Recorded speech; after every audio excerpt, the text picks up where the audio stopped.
ரிஷபராசி நண்பர்களே, ரிஷபராசிக்கு இன்றைய தினத்தில் நல்ல நாள். அதாவது நண்பர்கள் மூலமாக காரியத்தை சாதிச்சுப்பேன். இன்றைக்கி தொழிலுக்கு பெஸ்ட்டாக இருக்குது, பேச்சுவார்த்தைகளுக்கு பெஸ்ட்டாக இருக்குது, தொழிலுக்கு பெஸ்ட். ஆனால் ஒரு காரியம் தடங்களாகி தான் சக்ஸஸ் ஆகும். கடவுள் ஒரு செக் வச்சுருப்பார் இல்லையா, நீங்கள் எப்படி முயற்சி பண்ணுறீங்க அப்படின்னு ஒரு செக் வச்சுருப்பார். அது முடிஞ்ச வரைக்கும் போராடி முயற்சி பண்ணணும். இப்போ ஒரு இடத்துக்கு நீங்கள் போயிட்டு இருக்கீங்க, ரோடு போட்டிருக்காங்கன்னு வச்சுக்கோங்களேன். அந்த ரோடு போட்டிருக்காங்க, ஐயோ இன்றைக்கி ரோடு போட்டிருக்காங்க, தடங்களாகிடுது, நம்ம வேண்டாம் வீட்டுக்கு போவோன்னு திரும்பி போய்டுவேல, கிடையாது. ஆல்டர்னேட்டிவ் எதுன்னு இருக்கா அப்படின்னு பார்ப்பேன். இந்த வண்டியெல்லாம் எங்கே போகுது, நம்ம அந்த வழியாக பிடிச்சி அப்படி போயிடலாம் அப்படின்னு யோசிப்பீங்க இல்லையா. அந்த மாதிரி தான் இன்றைய தினத்தில் ஆல்டர்னேட்டிவ் ஏ பி பிளான் சி பிளான்னு போட்டு ஒரு காரியத்தை ஜெயிக்கிறதுக்குண்டான நல்ல நாளாக இன்றைய தினம் கண்டிப்பாக இருக்குது.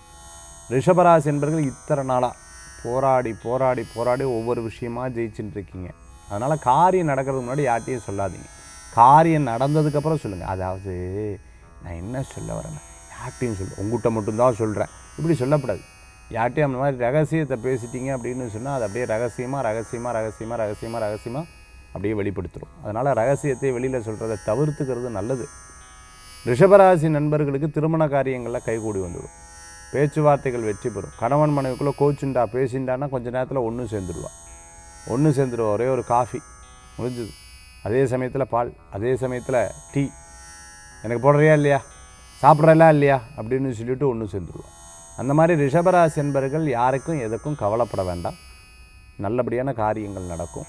உங்கள்கிட்ட பேசாத இருந்தால், அதே சமயத்தில் எங்கூட சண்டை போட்டால் எல்லாம் மாறிடும். கடைசியில் உங்களுக்கு சாதகமாக இன்றைய தினம் நடக்குங்கிறேன்.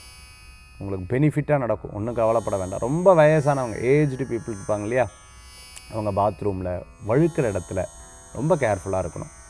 அதே சமயத்தில் எலும்பு சம்பந்தமான பிரச்சனைகள் இருக்கவங்க, ஏதேனும் கட்டு போட்டிருக்கவங்க, இவங்கெல்லாம் கொஞ்சம் கவனமாக இருக்கும். ரிஷபராசி நண்பர்கள் இன்றைய தினத்தில் வழிபடக்கூடிய தெய்வம் பார்த்திங்கன்னா முனீஸ்வரர் வழிபாடு, ஐயப்ப சுவாமி வழிபாடெல்லாம் நல்ல பலன்களை தரும் அற்புதமான வழிபாடு.